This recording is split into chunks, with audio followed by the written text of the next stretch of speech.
plus rien ne va au Togo. Le Togolais, autrefois gai, enthousiaste et accueillant, semble avoir mis ses états d'âme et valeurs sous éteignoir. Depuis quelques années, le ciel des Togolais s'assombrit, marqué par une précarité grandissante qui laisse transparaître des frustrations à tous les niveaux.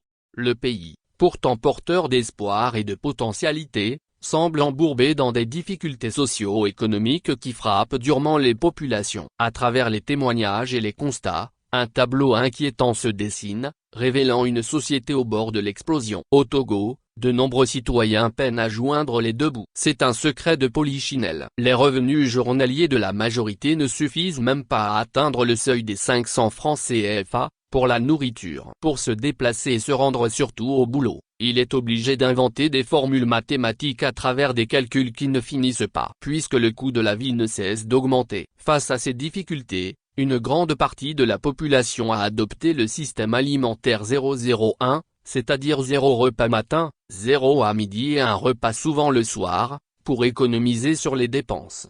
Les mères de famille, autrefois capables de composer des repas équilibrés, n'arrivent qu'à donner ce qu'elles peuvent, parce que le pouvoir d'achat s'effondre au jour le jour. Le panier de la ménagère, autrefois symbole de résilience et d'ingéniosité, est devenu l'illustration parfaite d'une société en crise. Acheter des produits de base, comme le riz ou l'huile, relève désormais du défi. L'ombre de la Ve République. Pour beaucoup, la Ve République, censée inaugurer une ère de renouveau, semble déjà échouer à répondre aux attentes des citoyens, avant même son effectivité. Des leaders d'opinion, acteurs de la société civile et politique se liguent contre cette nouvelle manœuvre du régime togolais qui offre le pouvoir à vie au clan Gnassingbé.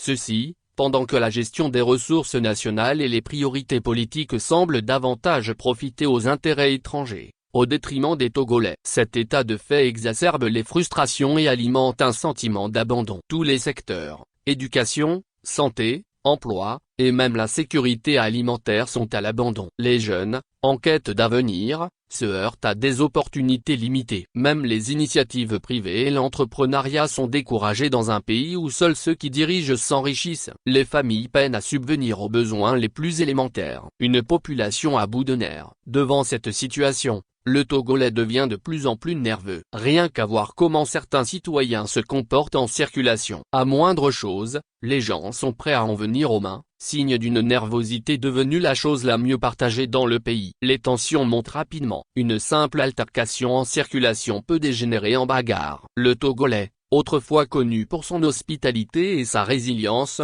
se retrouve pris au piège d'un quotidien devenu insupportable. Quelle issue? Alors que le pays continue d'être confronté à ces défis, des questions urgentes se posent. Comment relancer l'économie pour qu'elle profite aux Togolais? Comment alléger le fardeau quotidien des ménages? Comment rétablir un climat de paix sociale dans une nation où les signaux sont au rouge? Les solutions doivent être immédiates et inclusives. Une réforme des politiques publiques, associée à un soutien accru des initiatives locales et à une gestion transparente des ressources, pourrait redonner espoir à une population qui n'aspire qu'à une vie décente.